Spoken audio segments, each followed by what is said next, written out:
Superman is officially getting a sequel, or rather, a second standalone film, and I'm pretty hyped up about that, which has sort of taken me by surprise. I've never been a huge fan of DC, to tell you the truth, and don't get me wrong, it's not like I go out of my way to hate on it. I'm not one of those people that makes the rivalry between the two major comic book companies my personality and actually takes it seriously. It was simply that beyond liking the Dark Knight trilogy and enjoying Batman games and stuff, I just didn't really care about DC. I tried to watch the Superman movie back in the mid-2000s and it just didn't grip me at all, and then there was that whole Arrowverse, I completely missed out on that. The DCEU was a thing as well, and I was really into the MCU at the time, and so I did try to give it a chance. Love me some superheroes. I wasn't taking sides, and so when they announced Batman vs Superman, I thought, oh hell yeah, that might be fun. Beforehand I watched Man of Steel, which I thought was fine, but also nothing really gripping, but I was also only watching it to get caught up. I was mostly in it for Batman. So I saw the movie, and it certainly was a movie. It wasn't terrible, but at the same time, I came away from it feeling a little bit disappointed overall. I know it's popular to hate it these days, but I really enjoyed the first Wonder Woman movie, and to tell you the truth, I also had fun watching Wonder Woman 1984. Was it perfect? No, but I still had fun. Justice League was so bad though that I was just completely turned off everything DC from that point onwards. I might check in every now and then, but I wasn't going out of my way to watch anything. On top of that, I was a big fan of Marvel and the MCU. I was fully invested. Well, at least until we came to Avengers Endgame, where it felt like they wrapped up all the storylines in a nice little bow. It was a definitive end of an era moment. They tried to keep that momentum running for as long as they could, and it did work out for a while. They still had a big impact at the box office for the next couple of years, but eventually they started running out of steam for a whole host of reasons. Along the way, the quality of the project started to diminish quite hard, whilst at the same time, everything started to become way more oversaturated, to the point that it was much harder to keep up with everything, and the storylines lacked focus. As a result, over the last 3 or so years, we've started to see the decline in the returns of the MCU as a whole, and seen its impact on pop culture diminish as well. It felt like the craze had run its course and times were a-changin'. Because of this, and the crash and burn that was the terminal stage of the DCEU with almighty flops like Black Adam, I wasn't sure that Superman was going to get anywhere near the success it would need to as the start of a cinematic universe, and as a result, it was going to crash and burn. It'd be a shame, but I just figured it had no chance. How wrong I was, though. For starters, the film itself is actually really good. I'm a casual Superman fan. I think I'm the most casual it's possible to be without not knowing who he is. And I thought it was the perfect film to set you up to be invested. It doesn't bog you down with long-winded exposition and classic superhero origin stories. You get a little bit of a Star Wars style opening crawl, and then you're tossed right into the thick of it. There's a lot of action, a lot of comedy, and a lot of heart. Great character development, great storytelling. It was just a really solid opening film. It got good reviews from critics and a good reception from the audience, even if there were a number of people that raged at a happy-go-lucky style Superman as opposed to the more stoic Henry Cavill type hero. It ended up doing pretty well at the box office as well. It's still in cinemas at the moment, so obviously these numbers are still going to go up a little bit more as we go along, but at the same time, I'd be shocked if it grosses too much more. I think we're probably coming closer and closer to the end of its overall theatrical run in the next couple of weeks, and we've definitely seen a slowdown in how much money it's making every day. As of right now, it's sitting at $614 million, which I think is a pretty okay box office now I'm thinking about it. It's not the highest amount it could have made, and I think people would be tempted to compare it to the superhero films of yesteryear and say that it's a disappointment by comparison. However, I'm not sure that's all that accurate either. I think this is actually promising signs for the Superman franchise specifically. Especially since, as I said earlier, we have a sequel or follow-up that's just been announced, which is slated to release in July 2027 and will be titled Man of Tomorrow. I do wonder if they're going to change that up to include the name Superman in the title at some point, or are they just going to leave it like it is, like Man of Steel? Franchises usually do love to keep their specific name branding in there, but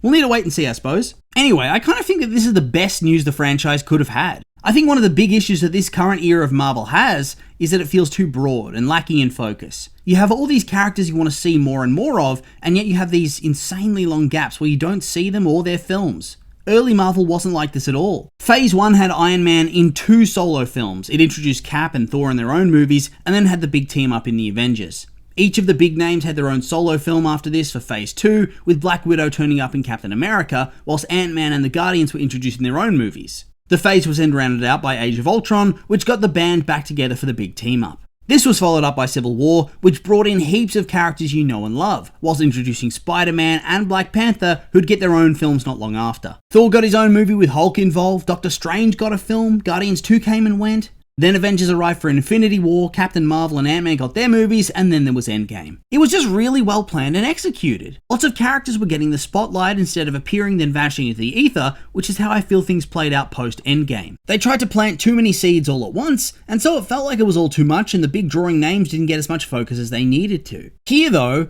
there isn't that long wait. You're not introducing Superman and then seeing him again in 4 or 5 years for Justice League. We got a film, and almost immediately after we have confirmation that a script's been written, and the film's going to be released in less than 2 years after that announcement's been made. That's not too shabby if you ask me. It suggests that James Gunn has a more focused view of what he wants the DCU to be, and the powers that be can see where Marvel and Disney have gone wrong, although maybe that is also just wishful thinking. However, in the end, this means nothing if they don't get the results they'd want from the box office either. After all, the first film's done well and is considered to be a big success, but this in turn could end up being a case of diminishing returns, where this one did okay, and the sequel film does very badly and sinks the franchise. I understand where people might get that idea from, as we have seen a lot of superhero flops in the last couple of years, or at the very least, a number of underperformances. There could be lasting superhero fatigue in the air that leads to the second Superman film doing rather badly. However, that being said, this could also simply be a typical thing that you see at the beginning of a cinematic universe, where the audience is a little bit apprehensive and needs time to come around to the idea.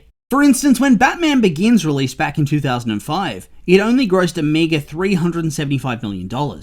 By the standards of today, that would be considered a massive flop. However, it became popular enough that by 2008, when the sequel was released, the franchise was in a far better place, leading to The Dark Knight grossing over $1 billion. This would then be followed by The Dark Knight Rises, which also grossed over $1 billion at the box office. Then we had the MCU. The first phase, when you look at the overall numbers, are far more modest. Iron Man 1 grossed $500 million, whilst the sequel grossed over $600 million. Captain America the First Avenger didn't even make it over $400 million in the end, and Thor didn't crack $500. It took a little while to get going, but then the Avengers came and grossed $1.5 billion, and it was off to the races.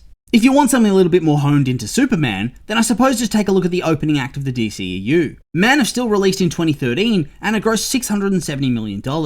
Then came Batman vs Superman, which, yeah, was a team-up movie in the end, but considering how the whole plot built off the plot of Man of Steel, it also very much felt like Man of Steel 2. It did pretty well for itself, grossing $874 million, and giving the DCEU a lot of momentum. Thus, despite the fact that it does feel like we're in the midst of a superhero fatigue era where the audience has wanted a break, I think that Man of Tomorrow has a good chance of doing very well for itself. Do I think the turnaround's going to be on the level of Batman Begins to The Dark Knight?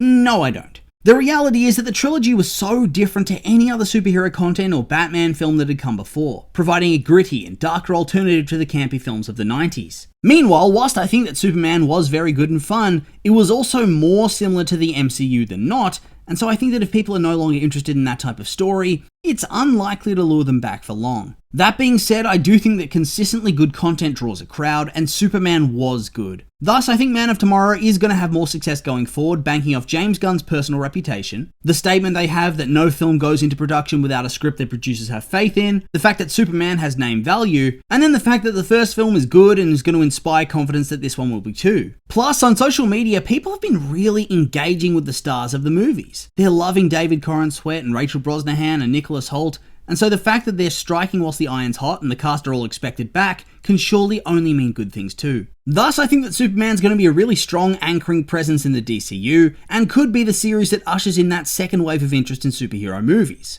Probably not to the level we had for the Avengers in the late 2010s, but I think they can become very viable and popular once again. I do wonder what the story for the film might be. If Nicholas Hoult's coming back, then obviously Lex Luthor's going to be playing a big part in the story, as I don't see them making a film and paying him the big bucks to come back for a much smaller supporting role. Based on what we've seen with some of the pre-release images, it seems like Luthor and Superman are standing side by side. Thus, I feel it's likely they're going to be teaming up to face a greater threat. Like I said earlier, I'm not a huge Superman buff, so I have no idea what character would be strong enough to get them to work together, but it's probably going to happen. I've also read that the film is not Superman 2, so it's not a direct sequel that's going to follow up completely on the plot points that were established in this movie. At the same time, though, it's still the same character, the same love interest, and the same canonical world. Thus, I think it's pretty clear that it is Superman 2 in all but name. They're just trying to get across this idea that the stories they're telling can be seen as somewhat standalone, and you can jump in and out at any point and understand what's going on. I don't think they want to be as beholden to what's come before necessarily. They want it to be very casual friendly. I'm curious as to how that's going to actually play out in practice and what that's going to look like, but we'll have to wait and see, I guess. I also wonder if they're going to include Supergirl in this movie. She had a brief cameo at the end of the film and is going to star in her own feature next year, which, to tell you the truth, I am more worried about. I feel like that could be a film that ends up performing more on the level of Thunderbolts or Captain America Brave New World. If it even manages to get Fantastic Four numbers, then I would be pretty surprised, and they should take that as an overall win. Whilst I think Superman's going to be able to build itself up and potentially build the DCU alongside it if they play their cards right, I also think this is going to end up being like Marvel Phase 1. You have one film that's posting decent numbers, and that's going to be Superman. However, the other origin films are likely going to do far lesser numbers alongside it. I do think that they're going to be able to build up Supergirl over time if they don't get discouraged if it doesn't live up to what they likely want from it. However, that being said, they did seemingly go in with fairly low expectations for Superman of all characters, so maybe they'll do the same with Supergirl. Only time will tell, but I'm still really unsure about this opening act. Superman and Man of Tomorrow, yes. Supergirl, then Clayface? I guess they're really hoping they can attract the horror crowd to go and see it. I'm more than willing to eat my words on that if these films both smash expectations. I don't think they're going to right now. I really feel like they've got to be so salty that Batman's currently locked up with Matt Reeves' Elseworlds project, which feels like it's been in development forever. I doubt they want to double dip on that, and so it feels like it's going to be some time until a new version of The Dark Knight comes to the DCU. For such a big character, that's got to be frustrating. Despite my fears about the wider DCU, I tell you what, it is nice to be so optimistic about a superhero franchise. And for it to be Superman of all heroes, that was a surprise to me. 2027 can't come quick enough right now. With all that being said though, these have been my opinions, and now I'd like to hear yours. What do you think about Man of Tomorrow? Are you hyped up for the news? Maybe you hated Superman and this is the worst news ever. I'm curious for your thoughts, so make sure to like, comment, and subscribe, and let me know.